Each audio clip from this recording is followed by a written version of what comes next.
A waitress married a homeless man just to take him to her grandmother's birthday, not knowing he was a millionaire, and what he did surprised everyone. Before we start the story, leave a comment below letting us know where you're watching from.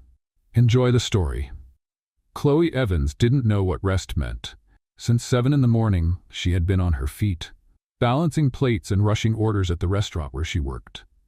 But even in the middle of all that chaos, she always saved a moment in her day for something no one else there knew about: feeding a homeless man who sat on the sidewalk nearby.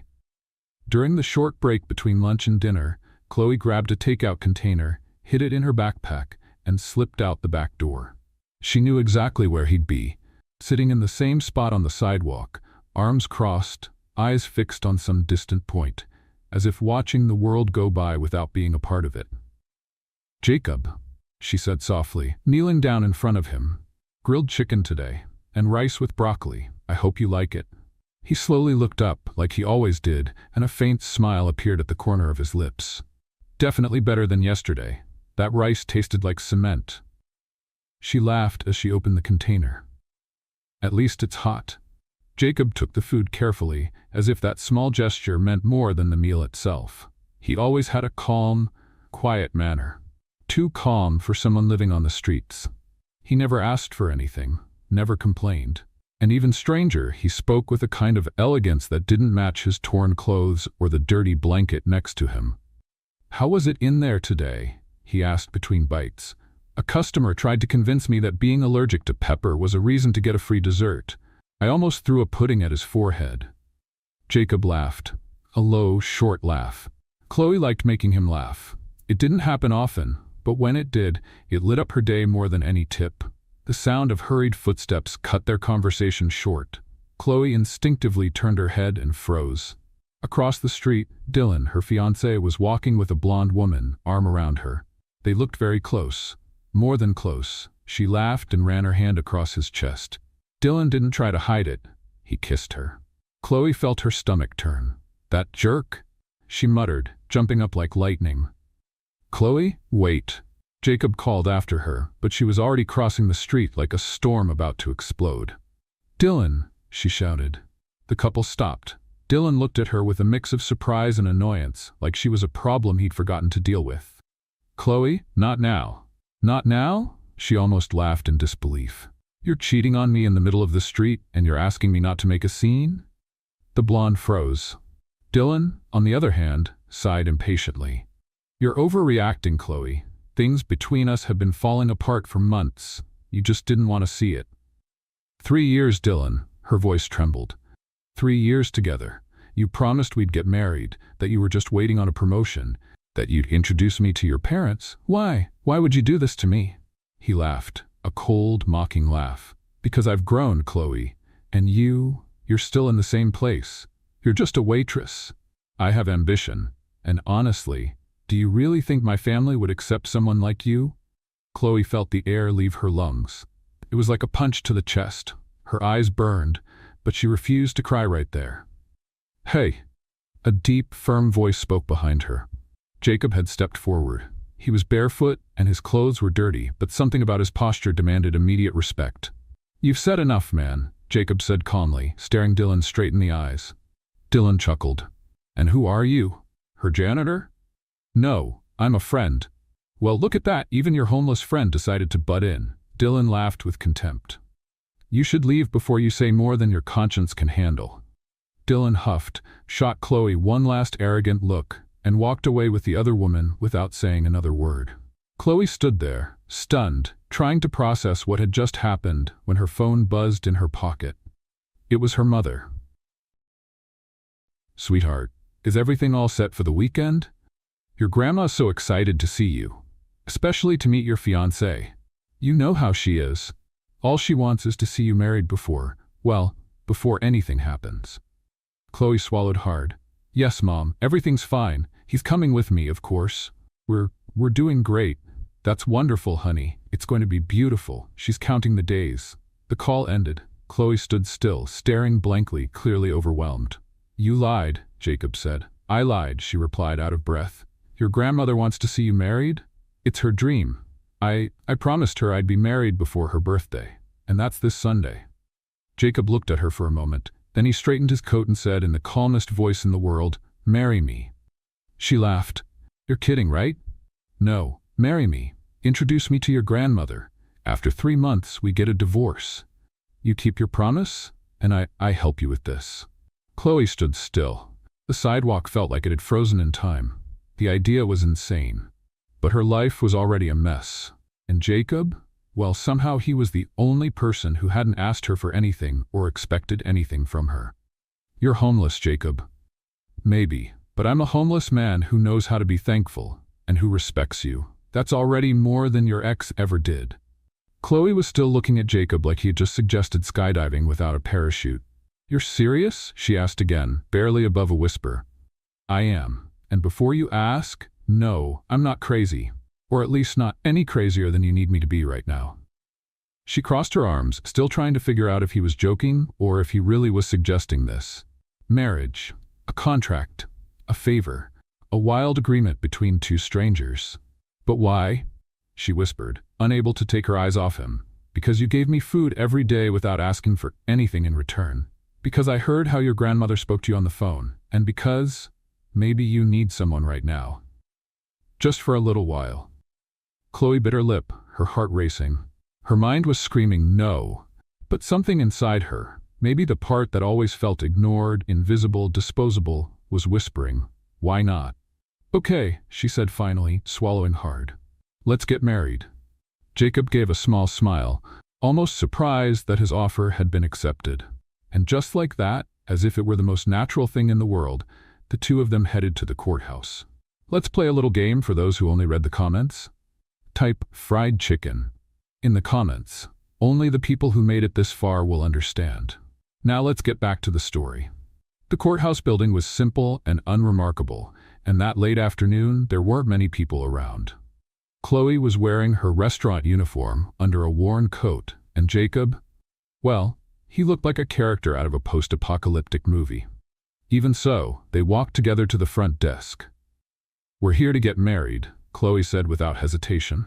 The woman behind the counter slowly looked up and eyed them like a crooked painting on the wall. "All right," she said, grabbing some forms.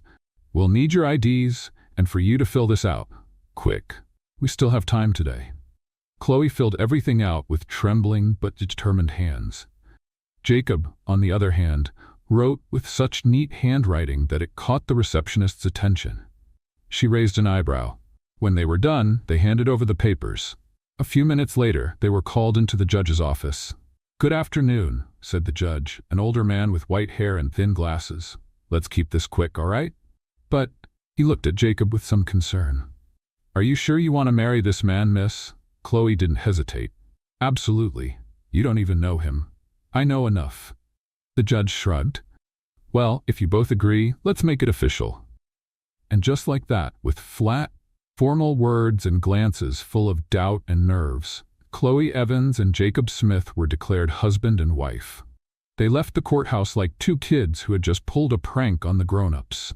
Chloe was sweating bullets. Jacob seemed far too calm, like he had already been through stranger things than a sudden marriage to a desperate waitress. "So now what?" she asked, standing on the sidewalk with the marriage certificate in hand. "Now you take me to your place. We've got to show up clean and presentable at your grandmother's house this weekend, right?" Chloe let out a nervous laugh. "I just married a stranger. Oh my God, I married a stranger." "I'm a polite stranger, and I know how to do dishes," Jacob replied, walking beside her like it was the most normal thing in the world. Chloe's apartment was small but tidy. A studio with an open kitchen, a sofa bed, and a tiny bathroom. She walked in and dropped her bag on the floor, still shaking from the adrenaline of the most absurd day of her life. "The bathroom's over there," she said, pointing. Jacob nodded and went in with a clean towel she gave him. Chloe sat on the couch and buried her face in her hands. "I got married. To a homeless man. Someone I barely know. And I'm taking him to meet my grandmother. What am I doing with my life?" Before she could come up with an answer, she heard the sound of the shower turning on. Minutes later, the door opened, and Jacob came out, wrapped in just a white towel, his hair still wet and dripping over his broad back and defined chest. Chloe's eyes widened. "Wow, she blurted out before she could stop herself. Jacob raised an eyebrow. Is something wrong? No, she stammered. It's just, you don't exactly look malnourished. He let out a small laugh. I work out when I can. You can stay in shape with pull-up bars in the park and by running after buses. She laughed, though she was still taken aback by what she was seeing. That was not just any man's body. It looked like something out of a cologne commercial. Chloe looked away, trying not to think too much about the fact that, technically, this man was now her husband. Put on some clothes, she said, getting up. We're heading out early tomorrow to visit my grandma. Better get everything ready. The next morning, still in disbelief about everything happening, Chloe was driving her old car down the road to the countryside, where her grandmother, Margot, lived. Jacob sat beside her, wearing a plain dress shirt and a pair of pants borrowed from her brother, clothes she'd kept since last Christmas. Nervous? He asked. Me? No, just mildly panicking. It'll all go fine. You have a weird gift for staying calm in completely ridiculous situations. Maybe I've had a lot of practice. She looked at him for a moment, curious. You say that like you've been through worse. I have. She wanted to ask more, but then the house came into view, with flowers in the garden and smoke curling from the chimney. When they parked, Chloe's mom rushed out to greet them, pulling her into a tight hug. Finally, she said, then turned to Jacob. And this must be Jacob. So nice to meet you, sweetheart. He smiled and greeted her politely. The pleasure's mine. Grandma's excited. She's in her room. Go see her, Chloe. Take your husband with you. Chloe felt a flutter in her stomach as she walked down the hallway. She opened the bedroom door, and there was Grandma Margot sitting in her armchair, wrapped in a floral shawl. Grandma, she said warmly, I want you to meet someone. This is Jacob. The old woman stared at him, her small eyes narrowed, studying his face closely. Jacob? She murmured. That name sounds familiar. You're not that missing billionaire, are you? Jacob froze and stayed silent. Chloe looked between the two of them. Come on, Mom. As if Chloe would marry a billionaire. You must be confusing him with someone else, said Chloe's mother. Jacob kept his composure, though his heart was racing. Chloe's grandmother looked at him like she was pulling memories from a long-locked box, digging up images from a past he wanted to stay buried. I think you're mixing me up with someone, he said with a polite smile. Maybe, Margot muttered, still looking at him. But those eyes, I remember those eyes. You don't forget eyes like that. Chloe stepped closer and gently took her grandmother's hand, trying to change the subject. Grandma, everything's fine. Jacob's new around here. You must be thinking of someone else. The old woman kept staring for a few more seconds before finally smiling. You're right, dear. Age plays tricks on me sometimes. I'm getting too old to trust my own memory. Jacob subtly relaxed his shoulders. Her gaze still lingered in his mind. He couldn't afford to be recognized. Not now. He seems like a good man, she said with a smile toward Chloe. If he takes good care of you, he has my blessing. He does, Chloe replied, surprised to realize she meant it. Soon after, they all gathered around the dinner table. Chloe's mom had cooked a feast. Roast chicken, rice with almonds, potato salad, apple pie. More food than Chloe usually saw in a whole month of work. Jacob, help yourself, sweetheart, her mom said, pushing a dish his way. He thanked her with a gentle smile and served himself modestly. His movements were graceful, refined, like he'd grown up at much fancier tables than this one. Chloe noticed. So did her mother. You've got good manners, Jacob. What did you do before meeting my daughter? Jacob paused for a second. So did Chloe. I worked with people, in different places. Nothing permanent, he answered with a calmness that felt rehearsed. Like what? Her mom asked, curious. Consulting. I helped small businesses grow. And now? Now I'm taking a break, starting fresh. The answer was convincing enough to end the conversation. Chloe let out the breath she'd been holding. Chloe told me you two met recently. Was it love at first sight? Her mom teased. Chloe glanced at Jacob, trying to hide the panic in her eyes. Sort of, he replied, smiling at her. It was an unexpected connection, but very real. For a moment, everything felt too real. The way he looked at Chloe wasn't pretend. There was truth there. Warmth, admiration. She looked away, her cheeks burning. What matters is she's happy, her mom said. And if Grandma gave her blessing, who am I to disagree? During dinner, the conversation flowed naturally. Jacob shared neutral stories, careful not to say anything that might give himself away. Still, every answer he gave made Chloe raise a mental eyebrow. He spoke knowledgeably about wines, mentioned a high-end Italian restaurant, and had a vocabulary that didn't quite fit someone living on the streets.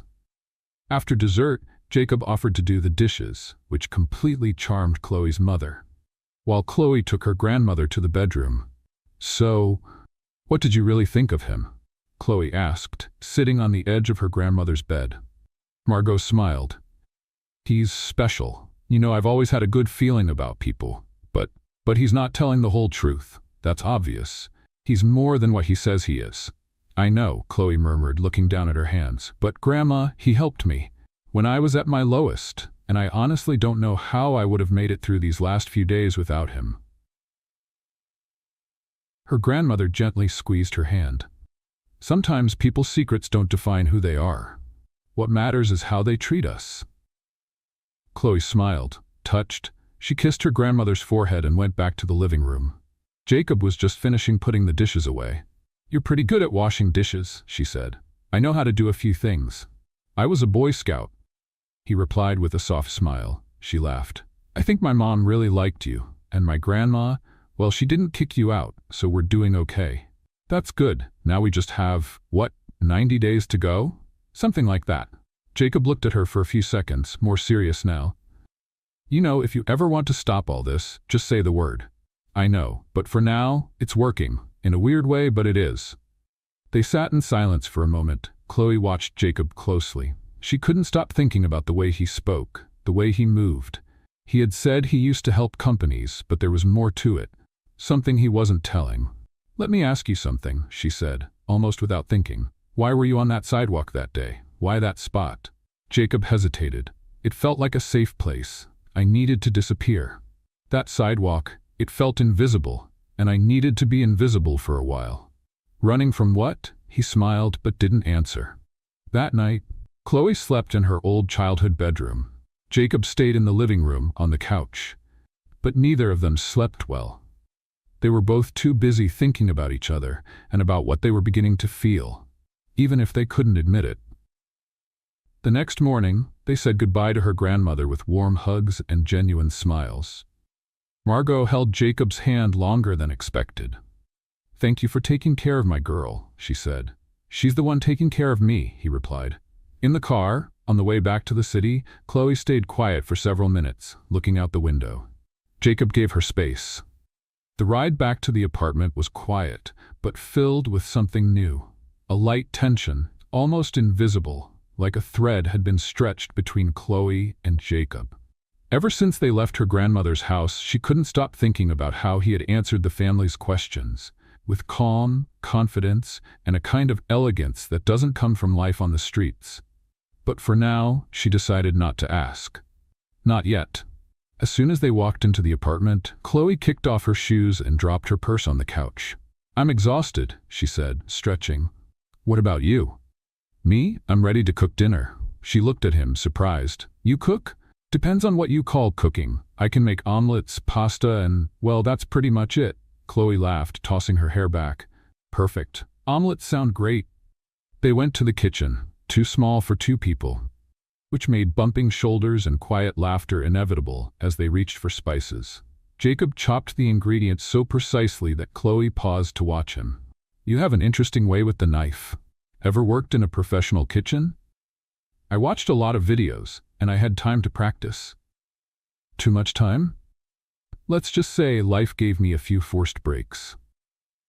She smiled, even though she could sense there was more behind that answer. But Jacob was good at changing the subject, and she didn't want to ruin the mood.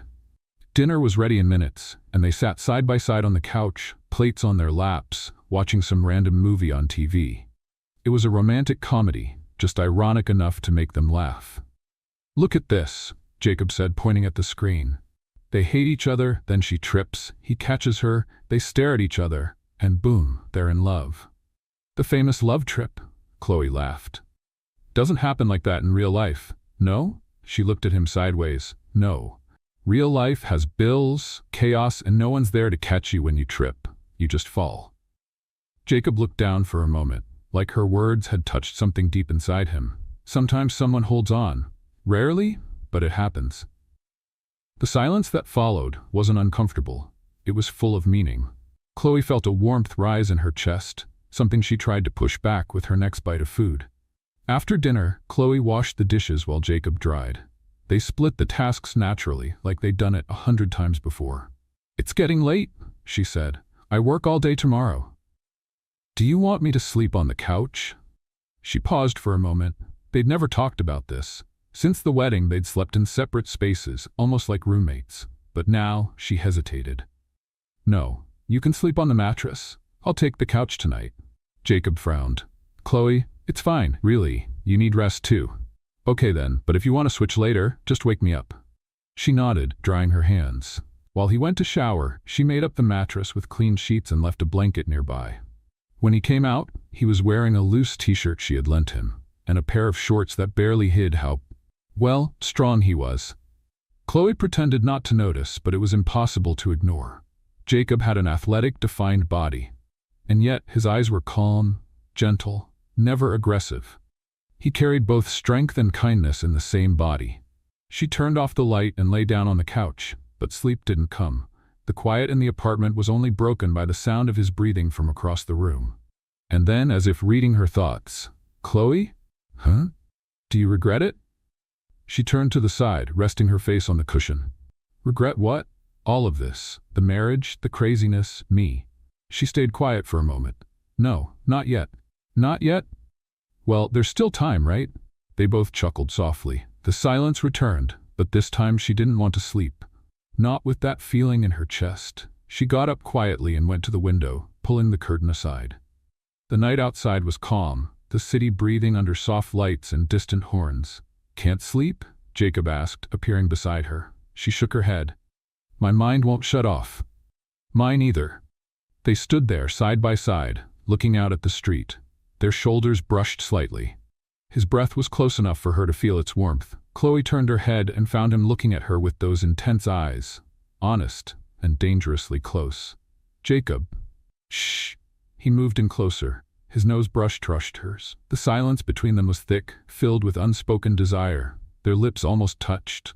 Almost. Chloe closed her eyes, but at the last second, fear spoke louder. She pulled back, lowering her head. "Sorry," she murmured. Jacob just nodded with a small smile. "It's okay. It wasn't the right time." She returned to the couch, her heart pounding, confused. She lay down without another word, and for the first time that night, Jacob didn't say anything either. In the darkness, each of them thought about what could have been, and what, inevitably, might still come. The next morning, Chloe woke to the soft light coming through the gaps in the curtain. She turned on the couch, her body sore from the awkward position, and looked toward the mattress where Jacob had slept. It was empty. She sat up quickly and took a few steps toward the door. It was slightly open. As she opened it a bit more, she saw Jacob leaning on the balcony railing, his back to her, the phone held between his shoulder and ear.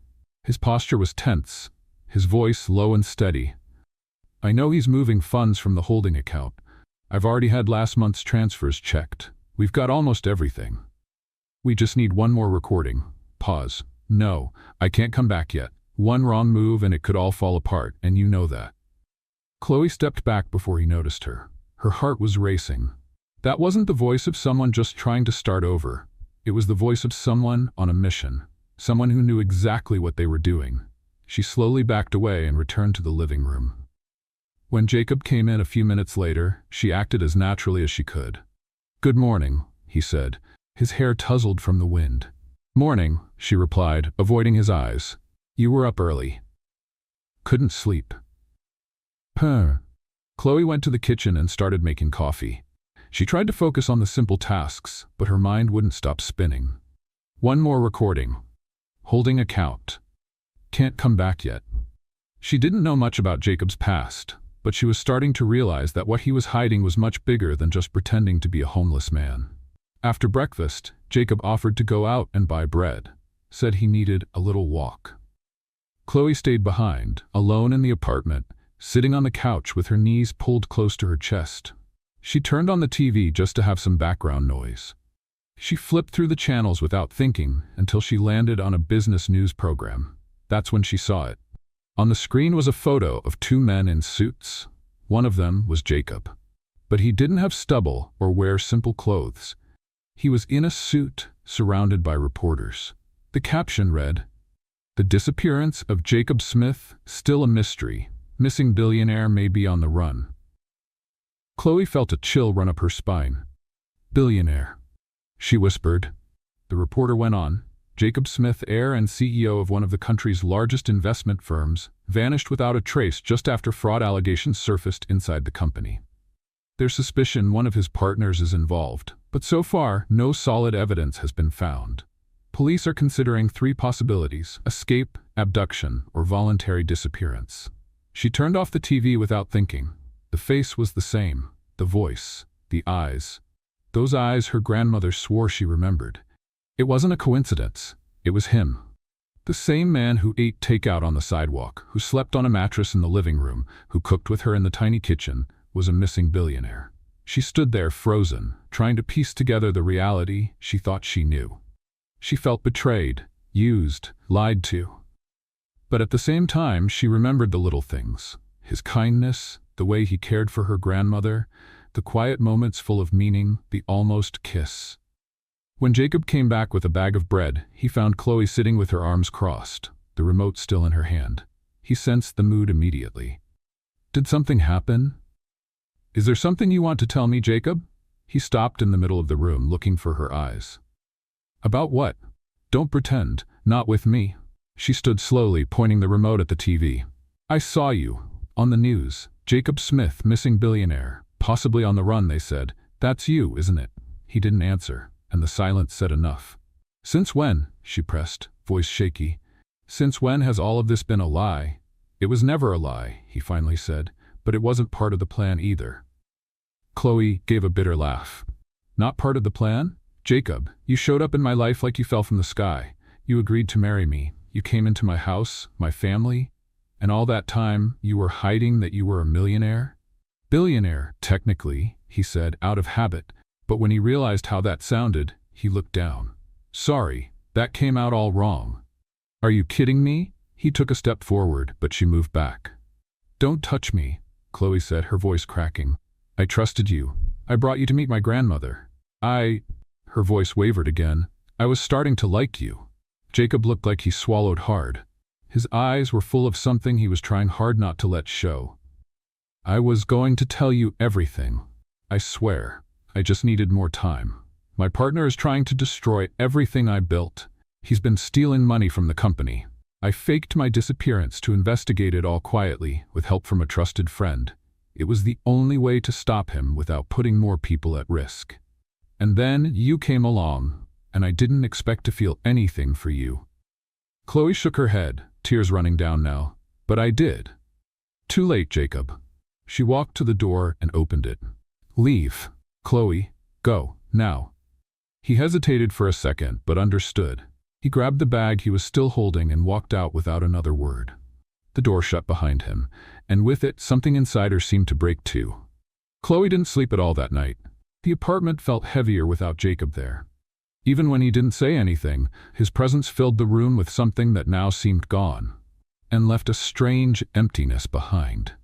She curled up on the couch, staring at the wedding ring still on her finger. Why was she still wearing it? Why hadn't she taken it off the second she learned who he really was? The truth was, she didn't want to let go of the feeling. As confusing as everything was, that small ring on her finger represented something that, even though it started with a crazy agreement, had become more real than she ever imagined. "I was starting to like you." She had said it, and it wasn't a lie. On the other side of the city, Jacob was in a cheap hotel room, far too small for a man carrying so much of the past. He stared at the ceiling, his phone resting on his chest, turned off. Since leaving Chloe's apartment, he hadn't had the courage to call anyone. Not the lawyer. Not the friend helping him gather evidence against his partner. Nothing made sense anymore. Her words kept echoing in his head. The look of disappointment on her face hurt more than any corporate betrayal he'd ever faced. He had never lied about his feelings, not once.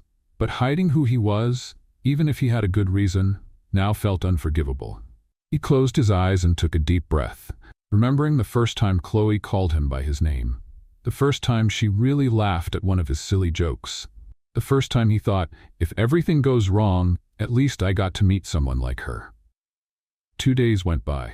Chloe was coming back from the restaurant, exhausted, her mind numb from routine. Life had gone back to normal, or almost. But everything felt different, less colorful, less interesting. She got home and, like always, dropped her bag on the couch. But when she turned on the light, she noticed something new. A small white box on the kitchen table. And next to it, an envelope. Her heart started racing. She walked over slowly and picked up the note. I didn't come back for me. I came back for you. Not to ask for forgiveness, but to leave behind something that belongs to you. I'm rooting for you, wherever you are, Jay. Inside the box was a ring identical to hers, along with a keychain with a miniature bouquet. Simple, discreet, but full of meaning. Chloe sat down, holding the items in her hands. She might not have been ready to see him again, but she couldn't pretend she didn't still feel something. That night, she lay in bed with a heavy heart, hugging her pillow like she was trying to hold on to a piece of everything they had shared. The next day, on her way to buy coffee at the bakery on the corner, she stopped when she saw the news playing on a TV behind the counter. There was Jacob, surrounded by reporters. And what about the fraud accusation within your company, Mr. Smith? A journalist asked. Jacob, serious, answered firmly. The evidence was turned in to the authorities today. My business partner will be held responsible for every misstep. While I was away, I gathered everything needed to prove my innocence. And now I can breathe. Chloe stood there, watching every second. He looked so different from the barefoot man she had met on the sidewalk, but at the same time, exactly the same. On her way home, she passed by the sidewalk where she had first met him. The same spot where she had given him that first meal. The same tired but honest look in his eyes.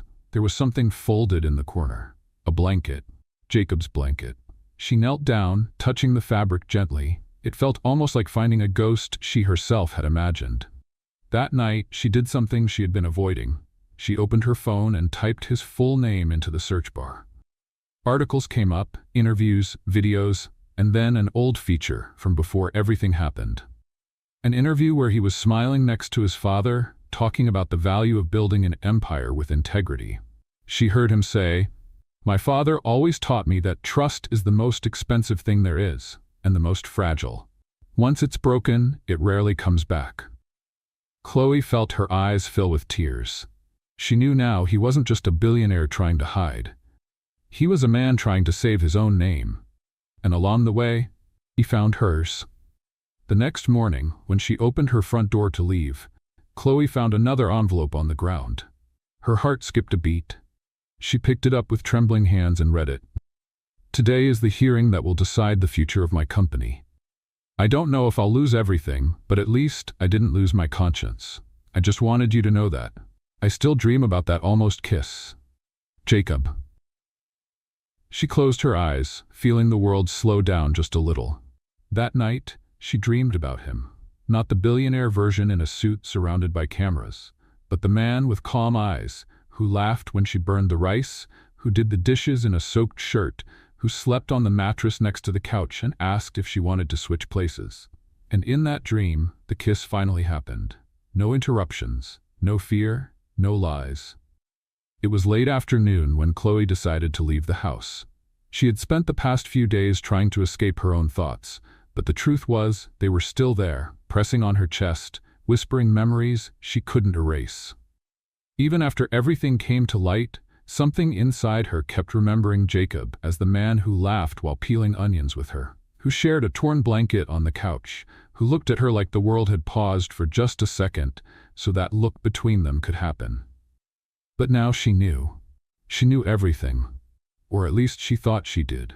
Determined to move on, or at least pretend she could, she walked to the neighborhood bookstore, a place she used to go when the world felt too big.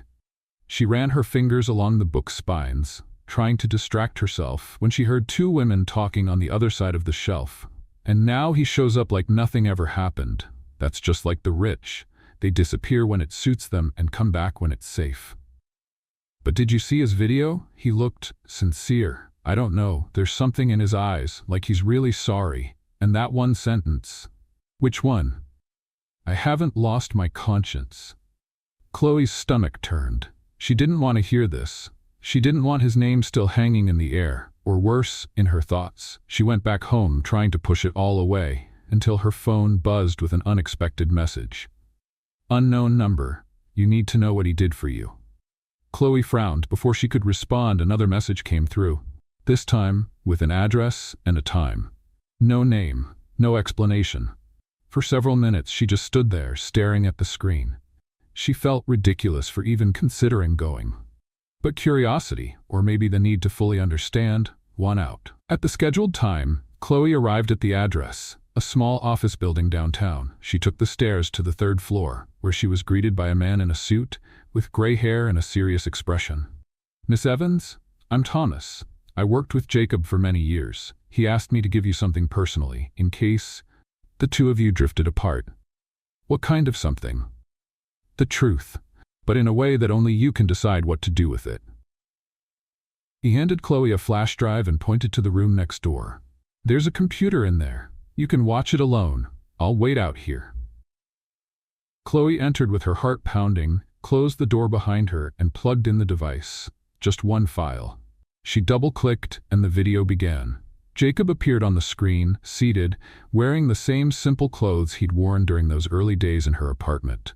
The background was white, plain. He looked tense. Hi, Chloe. If you're watching this, it means I messed everything up. Again. He sighed and ran a hand over his face. I wanted to tell you everything from the beginning. I wanted it all to be clean, honest. But I came into your life at a time when disappearing was my only shot at staying free. And then you showed up, and somehow you gave me peace. He paused, looking straight into the camera. I agreed to that wedding because I thought it would be a quick act, just an excuse, an escape. But in you, I found something I didn't even know I was searching for. Truth. I needed that more than I realized. You were the first person in a long time who didn't want anything from me. No favors, no deals, no numbers. You just wanted to feed me and talk to me. And I fell in love with you before I even realized it. Chloe swallowed hard. The words felt so genuine, they hurt even more. I left this video because I know I might never get another chance. I know I could lose everything, including you. But if someday you want to know everything, no masks, I'll be waiting. And if you don't, I'll understand. Either way, thank you for seeing me when no one else did. Jacob. The screen went black. Chloe sat there not moving. The words still hung in the air. It wasn't just an apology. It was a raw, heartfelt confession. It was real. When she came out of the room, the man named Thomas handed her an envelope. This is for you. Jacob arranged for the apartment to be yours in case he disappeared again. It's in his name, but the paperwork is ready to transfer. I can't accept this. He wanted you to have something of your own, something no one could take away. Chloe had no words. She took the envelope with her, but didn't open it. She walked down the stairs, not entirely sure where she was going. On the way back home, she stopped at a park, sat on a bench and took a deep breath. Her phone vibrated. Video message received. Sender Jacob? She hesitated. It was a more recent recording. The video opened with him standing in front of a window at night, the city lights glowing behind him. One more thing. I wanted to show you something I've never shown anyone. The camera shook a little as he turned it to reveal a photo wall. Printed pictures carefully pinned up. Chloe recognized many of them. The day she took him to visit her grandmother. A moment of her asleep on the couch. A blurry photo of her laughing in the kitchen, probably unaware he was watching. I saved every second, he continued, now back on screen. Because even if it didn't last long, it was the best part of my life in a long time. And if I have to disappear again, I just want you to know it wasn't a performance. It wasn't a plan. It was love. Chloe pressed the phone to her chest. No matter how hard she tried to fight it, the tears were already falling. It was love. Messy, interrupted, unlikely. But it was. The next morning, she woke up with a clear mind. If there were still doubts, she wanted to face them one by one. For the first time since Jacob had left the apartment, Chloe returned to the spot where he used to sit. The sidewalk where their story began. There was no one there. But as she got closer, she noticed something taped to the wall, a printed photo. It was of her and Jacob, taken by someone without them noticing, sitting side by side, laughing. On the back of the photo, a handwritten note, "I still dream about that almost kiss." She smiled through her tears. That night, Chloe sat on the living room floor, lights off, going through all the messages, the videos, the gestures. Slowly, the resentment started giving way to longing, and the longing to understanding. She hadn't been lied to. She had been loved, in a messy, confusing, fearful way. But loved, truly. And once she realized that, she knew. Whatever was between them wasn't over yet. 2 weeks had passed since Jacob's last message. 2 weeks of Chloe waiting, even if she didn't want to wait. 2 weeks where the silence spoke louder than any excuse. The apartment felt different now. The laughter that once echoed off the walls was gone. The smell of coffee in the morning didn't taste the same, and the folded mattress in the corner was a daily reminder that someone had been there. And wasn't anymore. Chloe tried to stay as busy as she could. She doubled her shifts at the restaurant, worked back-to-back days, cleaned the apartment until every corner shined. But at the end of the day, once the quiet settled in, the emptiness came back. She wasn't sure what hurt more, Jacob's absence or the fact that he hadn't come back to make things right. Life seemed back on track. But the track led nowhere. One afternoon, while she was washing glasses at the restaurant, the manager walked in with a strange look on her face. "Chloe, there's someone waiting for you outside." She wiped her hands, confused. "A customer?" "Doesn't look like it, but she said she needs to talk to you, said her name is Laura Smith." Chloe froze for a moment. Smith. She walked out the back door and there stood a well-dressed woman with a calm, confident posture, her brown hair tied in a neat bun. Her eyes looked just like Jacob's. "Are you Chloe Evans?" the woman asked. "Yes, who are you?" "I'm Jacob's sister." The world spun for a second. Chloe stayed composed. "What are you doing here?" Laura gave a slight smile, as if she understood Chloe's reaction perfectly. "I'm here because my brother can't be, and because I thought you deserved to know." "Know what?" "That he still thinks about you every day, that he doesn't regret meeting you, and that he's trying to respect your space, even though it's tearing him apart." Chloe crossed her arms, guarded. "He had time to tell me the truth before. He didn't. Now that everything's out in the open, he disappears?" "He didn't disappear, Chloe. He's trying to rebuild everything he lost. Not just the company, but trust. His sense of self. He thought that coming back now would be selfish. He said you deserve to decide on your own." Chloe felt a tightness in her chest. Part of her wanted to hear those words. Part of her hated how much they still got to her. "Why are you telling me this?" "Because I saw who he became when you came into his life, and I saw who he turned back into when you left. I've never seen Jacob so human and so broken at the same time." Laura handed her a small envelope. "He asked me to give you this if you were open to it. It's an invitation, a foundation event for our family. It's tomorrow. He doesn't know I'm inviting you, but he'll be there. And maybe the two of you need to see each other again, even if nothing is said." Chloe stood still, unsure of what to do. When she looked up, Laura was already gone. That night, she stared at the envelope on the table for hours. Picked it up, put it back down, walked around the apartment like every step was part of a debate with herself. She didn't know if she was ready to see him, didn't know if she could bear to see him and pretend she didn't feel anything. But a part of her also knew. Not seeing Jacob might hurt even more. The Smith Foundation Hall was elegant, yet understated. A place where people talked about investments, charity, and social causes. Chloe walked in wearing a simple but lovely dress and kept a low profile among the guests. Many were talking about Jacob's return to the business world. Some said he was a genius. Others called him reckless. Everyone talked about his disappearance like it was the plot of a movie. But Chloe only half listened. She was scanning the room, and then she saw him. Across the room, in a dark suit, speaking with two businessmen. He looked thinner, with dark circles under his eyes, but he stood tall. He was still him, Jacob. She looked away immediately. Her heart jumped, but she kept her composure. She walked over to the appetizer table and pretended to decide between cheeses. And then she heard it. "You came." She turned slowly, and there he was, standing still, tense, waiting for a response. I wasn't sure I would until I saw the invitation. It was my sister, wasn't it? She said you didn't ask, and that she didn't know she'd end up coming to me. Jacob nodded. I didn't ask. I thought you needed space. So why are you here? Because this event matters, for the company's image, but also because part of me still hopes to see you wherever I go. Silence. Chloe sighed.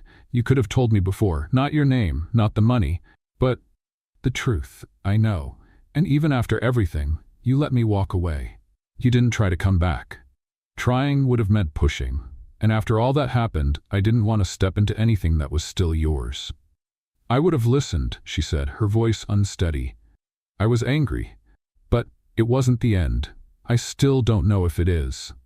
Jacob took a deep breath. I didn't come here to apologize again, or to beg for another chance. I just came to tell you that even if you don't want anything more, I'm grateful for everything. You gave me back the part of myself I had lost in all this. Before the masks, the contracts, the numbers, you reminded me what it's like to just be someone, and to love like an ordinary man. Chloe stayed quiet. A single tear fell, unnoticed. I'm still hurt, she said. But I also still remember the way you looked at me when I fell asleep on the couch. And things like that are hard to forget. Jacob gave a small smile, sad but honest. Maybe we just need more time. Maybe, she replied. Do you still have the ring? He asked, not quite meeting her eyes. She hesitated, then slowly raised her hand, showing the ring on her finger. I tried to take it off, but something in me wouldn't let me. Then, I'll wait, however long it takes. Chloe looked at him for a long moment. There were 1,000 things she wanted to say, 1,000 she wanted to feel, but none of them seemed enough to explain everything. Jacob, she began, it's not just about what happened, it's about how we deal with everything from now on. I don't want any more lies, and I don't want to keep running. They stood there for a while longer, surrounded by the soft sounds of the elegant party. No promises, no certainties, just two people, after everything they had been through, finally beginning to understand that maybe there was still a path, even if it was long and winding. In the days that followed, Chloe went back to her routine. But now something was different. A brief exchange of messages. A good morning from Jacob. A good night from her. Small steps, no pressure. Sometimes he'd show up with a coffee outside the restaurant. He never asked to come in, just handed it to her and smiled. She thanked him, and then spent the whole day thinking about it. One night, he sent her a message.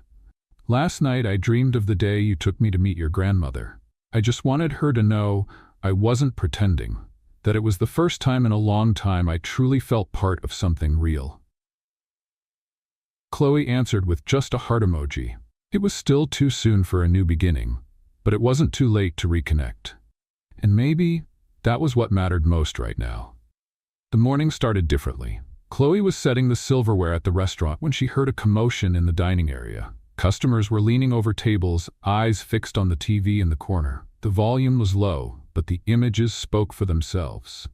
On the screen, a press conference, and at the center of it, Jacob.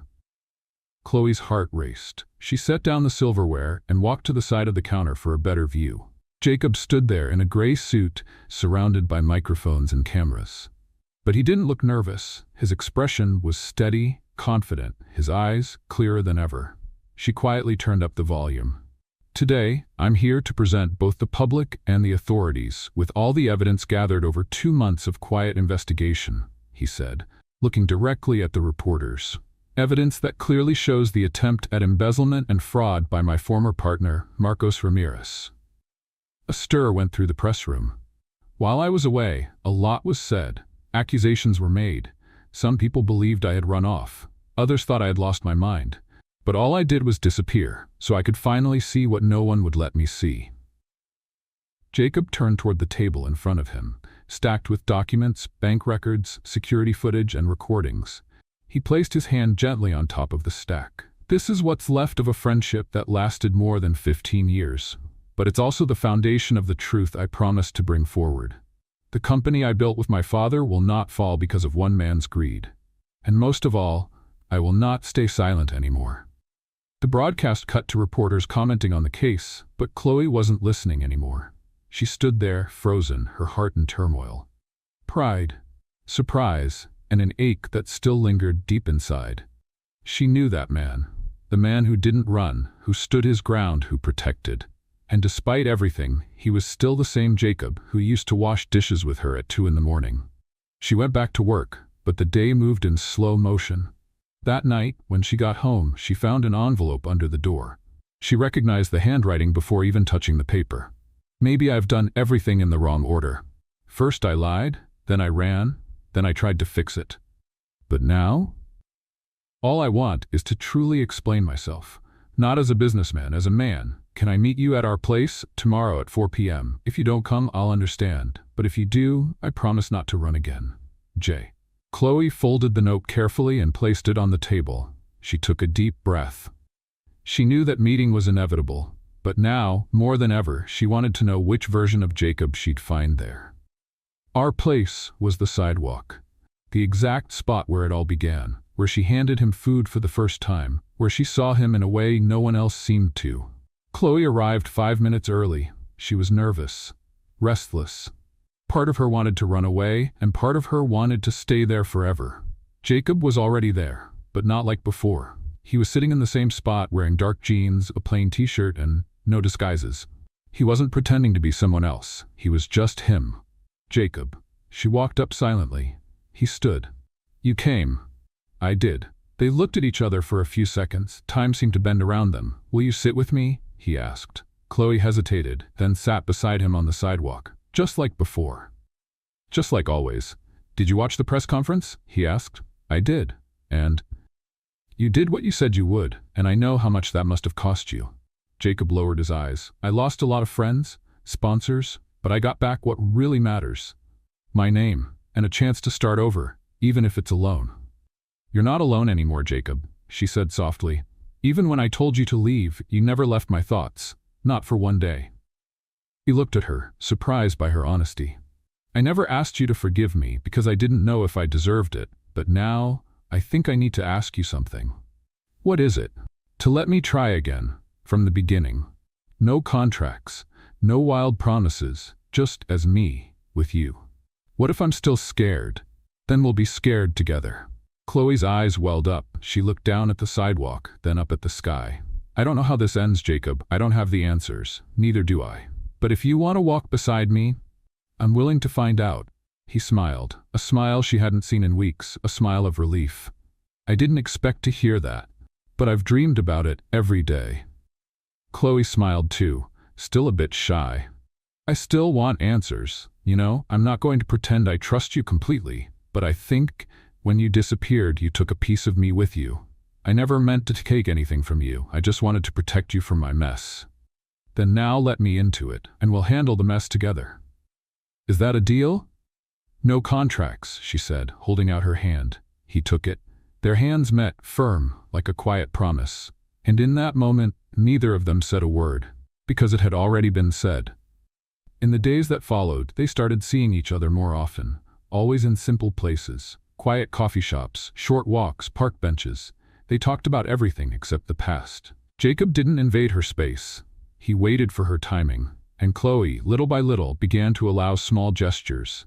Messages before bed, an unexpected visit with flowers thrown together, a quick dinner in the apartment that no longer felt so empty. He didn't sleep there. Not yet. But his presence returned little by little, like a familiar song playing in the background. One rainy afternoon, Jacob showed up with 2 grocery bags. What's all this? Chloe asked, confused. A special dinner. I promised I'd learn how to make something besides omelets. She laughed. I've got to see this. They spent the afternoon cooking together, laughing at their mistakes, sharing the chores like they used to. But now there was something different, a new kind of care, a comfortable silence. When it was time to wash the dishes, they stood side by side at the sink, just like old times. Chloe had soap up to her elbows. Jacob's shirt was soaked. This feels like a movie scene, she said. Which one? He asked, laughing. The part where the 2 people almost kiss, but they're not quite ready yet. He paused for a moment, put down the plate he was holding and looked at her. I'm ready. Chloe felt her breath catch, but she didn't back away. Then kiss me. He leaned in slowly, no rush. Her eyes closed, and this time, the kiss happened. Gentle, real, without hesitation. It wasn't the kiss of a contract, or of a disguise. It was a real kiss. And when they pulled apart, she still had her eyes closed. "Finally," she whispered. He rested his forehead against hers. "You have no idea how many times I dreamed of this." "Me too." That night, he didn't leave. And even though they hadn't said anything about it, they both knew that this was the first step towards something new, something unlike anything they had lived before. The silence between them now was different. It was full of presence, of connection, of hope. And for the first time in a long while, Chloe fell asleep with the feeling that she wasn't waiting for anything anymore, because she was already living it. The morning sun came through the curtains, casting light across Chloe and Jacob's faces. She slowly opened her eyes, still lying next to him, and for a brief moment forgot everything that had happened between them. All the lies, the leaving, the silence. In that moment, there was only peace. Jacob was asleep next to her, one hand stretched out between them, as if even in sleep, he didn't want to let her go. Chloe studied his features. It was strange how different he looked while sleeping, more vulnerable, closer to the man she first met on the sidewalk. The man who had accepted a plate of food with a whispered "thank you," as if it was worth more than gold. She leaned in and kissed his forehead gently. Jacob slowly opened his eyes and smiled, still half asleep. "Now that's what I call a good morning." "Did you sleep well?" she asked, brushing some loose hair from his face. Like the world had stopped, and for a moment I wished it really had. She lay back down beside him, facing him, their faces close. "Last night felt like a dream. Today still does. But it's real." "Is it?" "It is," he said, lightly touching her face, "and I want it to stay that way." Chloe smiled, but there was a hint of worry in her eyes. She sat up in bed, pulling the blanket up to her shoulders. "I'm scared." Jacob sat up too, looking at her carefully. "Of what?" "That all of this is too good to last. That now that we're finally getting it right, something's gonna come along and ruin it again. I don't know if I could go through it all over again." He gently took her hand. "We can't predict the future, but we can build a stronger present, slowly. No rush, no lies. I just need you to keep being honest, always. I promise, I'm not the same man who sat on that sidewalk, and that's because of you." Chloe rested her head on his shoulder, and for a few minutes they said nothing, just listening to each other's breathing. It was as if time had slowed down on purpose, so that moment could last longer. "Let's play a little game for those who only read the comments. Type Coca-Cola in the comments. Only the ones who made it this far will understand. Now, let's continue with the story." That afternoon, Jacob invited her to go out, but not to a fancy restaurant or a public event. He wanted to show her something that was part of his life she hadn't seen yet. "Let's go for a drive," he said with a mysterious smile. Chloe got in the car and let herself go along for the ride. The road was calm, lined with trees, and eventually opened into a more remote area, away from the city. After nearly an hour, they arrived at an old country house. Simple, rustic, but well cared for. "Where are we?" "This is where my dad used to bring me when I needed to clear my head. After he passed, I come here whenever things get too noisy." Chloe stepped out of the car and looked around. There was a small lake in the back, a porch with a hammock and the distant sound of birds. "It's beautiful." "It's real," he said, walking toward the porch. "Just like us." She followed, curious. Inside the house, everything was simple. Old books, landscape paintings, a fireplace, and a worn leather couch. Chloe ran her fingers over a picture frame showing a teenage Jacob next to an older man. "Your father?" "Yes, he taught me that money can buy almost everything, except character. I spent years trying to prove him wrong until I realized he'd been right all along." "Would he approve of what you're trying to do now?" "I hope so. I know he would have loved you." Chloe smiled, touched. "And what about you? Do you love me?" Jacob stepped closer, just inches from her face. "I think I'm starting to." She widened her eyes, surprised by his direct answer. Jacob wasn't hiding anymore. He wasn't backing away. She, on the other hand, still felt her heart beating faster than it should. "Starting? Yes, and it scares me more than any hit I've ever taken in life." She took a deep breath. "Then I guess we're even." They spent the rest of the afternoon on the porch. Jacob made coffee with an old coffee pot that had belonged to his father. Chloe wrapped herself in a blanket, and the two of them sat quietly, watching the sky reflect off the lake. I needed this, she said, holding a cup in her hands. So did I. Have you ever thought about leaving everything behind? Just disappearing? I have, many times. But then I realized that running away is different from starting over. Running away is leaving everything behind. Starting over is choosing where to stay. Chloe looked at him.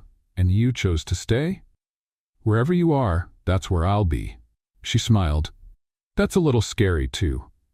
Most good things are. On the way back to the city, the silence between them felt comforting. But Chloe knew what she felt was no longer just affection. It was more. Deeper, more present, more necessary. And at the same time, it was still being built. Jacob, on the other hand, was driving with a calm look in his eyes, so different from the tense man he had been in recent months. He was at peace, and part of that was because of her. A few days later, Jacob showed up at the door of Chloe's restaurant. He had a different expression, serious, but also a bit anxious. Can I talk to you for 5 minutes? She asked the manager for a moment and stepped outside with him onto the sidewalk. What's going on? I was invited to give a talk about rebuilding reputations in the business world. It'll be at a university, and I'd like you to come with me. Why? Because you're part of my story, and because I want the world to see the woman who helped me find myself again. Chloe smiled, surprised. That's very symbolic. You're starting to get sentimental, Jacob. That's your fault. She looked at him, thoughtful. All right, I'll go. The day of the talk came, and Chloe went with him to the auditorium. Jacob stepped up onto the stage, took the microphone, and began to speak with confidence. For years, I believed my success defined my worth, and when I lost everything, including my identity, I realized that what really matters isn't what we have, but who's still by our side when we have nothing left. He paused and glanced discreetly at where Chloe was sitting, and in that emptiness, I found someone who reminded me of who I was, who saw me, even when I had nothing to show, someone who offered me a plate of food and a second chance. Chloe felt her cheeks flush, but she didn't look away. That person isn't just part of my story. She's the reason I'm here today. Applause. A lot of it. And in that moment, she knew something had truly changed. Jacob was no longer a secret or a wound. He was a new beginning. After the event, they walked together to the parking lot. Did I say too much? He asked, playfully. You said exactly what needed to be said, and I think I finally understand how you feel. And how do you feel? She stopped, took a deep breath, and looked him straight in the eye. That maybe I'm starting to fall in love with you too. Jacob stepped closer, gently touching her face with both hands. So in the end, was all the chaos worth it? Every second. They kissed right there, between the cars, without fear. Because now, there was nothing left to hide. The days following the talk were unlike anything Chloe had experienced before.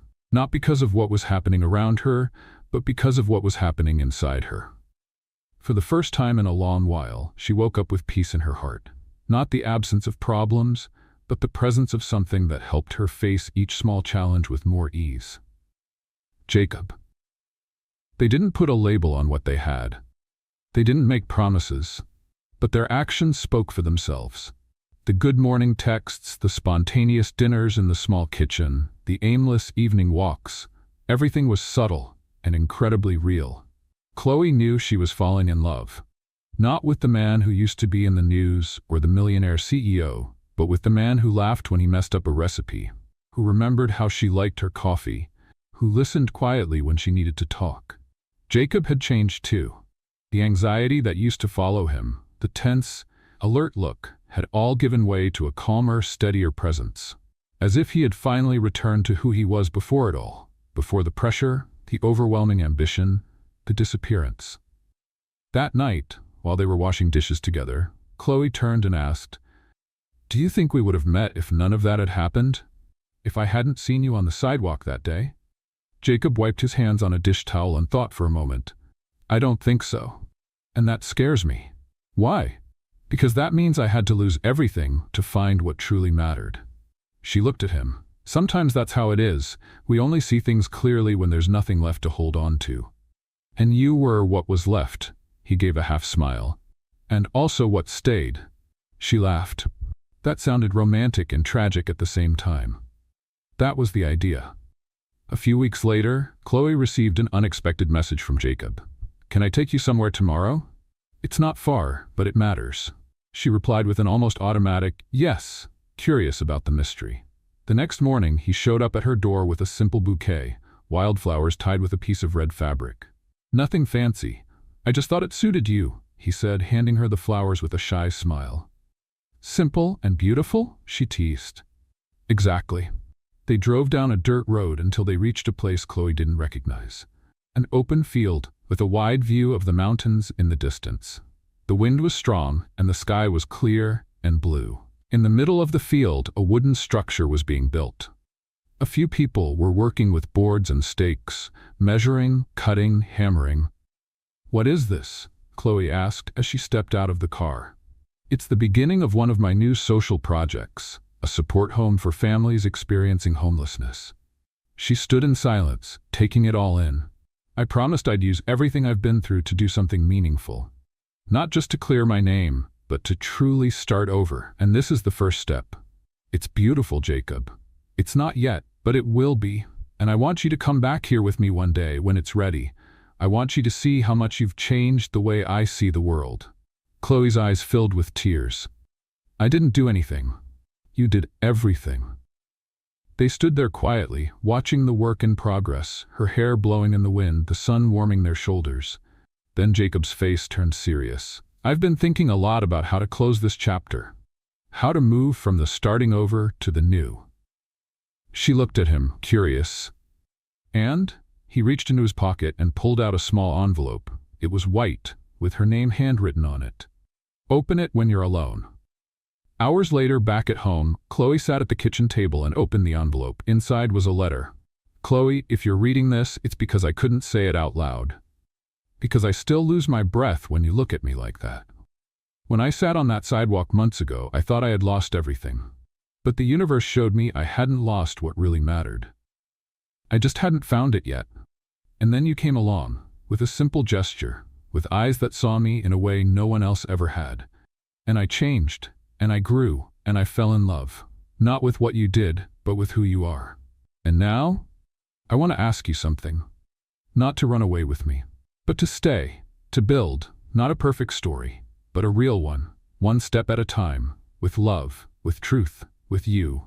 If you say yes, meet me on the hotel rooftop tomorrow at 6 p.m. I'll be there, always."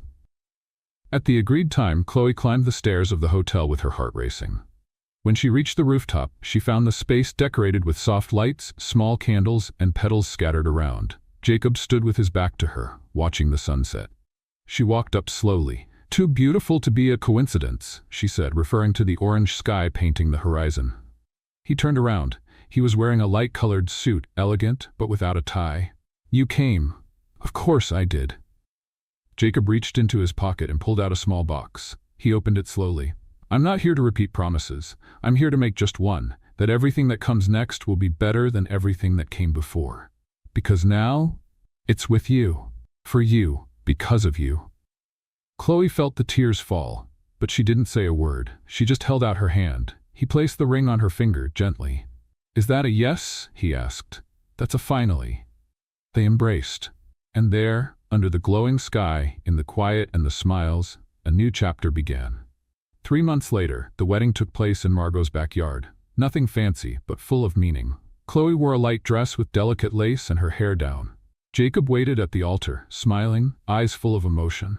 During the vows, he said, "I've been a millionaire, a beggar, accused and cleared. But none of that defines me. You taught me that love isn't a plan, it's a daily choice. And I choose you.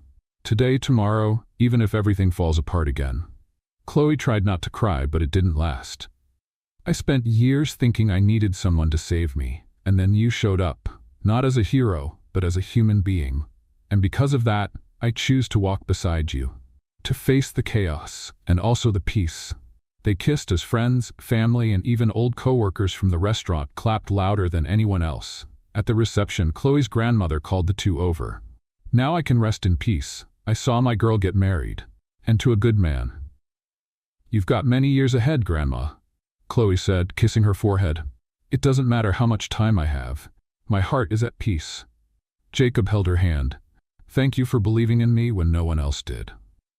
I recognized your eyes, and eyes don't lie."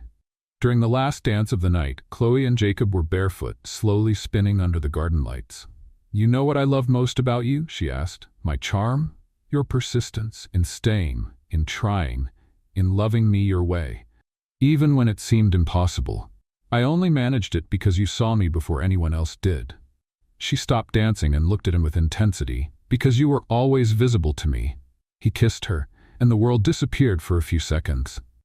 There, in that garden, with nothing left to prove, they finally understood. It wasn't their past that defined them. It was what they had built from it. Together. What did you think of Chloe and Jacob's story? Leave your thoughts in the comments. Rate this story from 0 to 10. What score would you give it? Don't forget to subscribe and hit the bell to keep up with all our stories. And check out more emotional stories by clicking here on the final screen.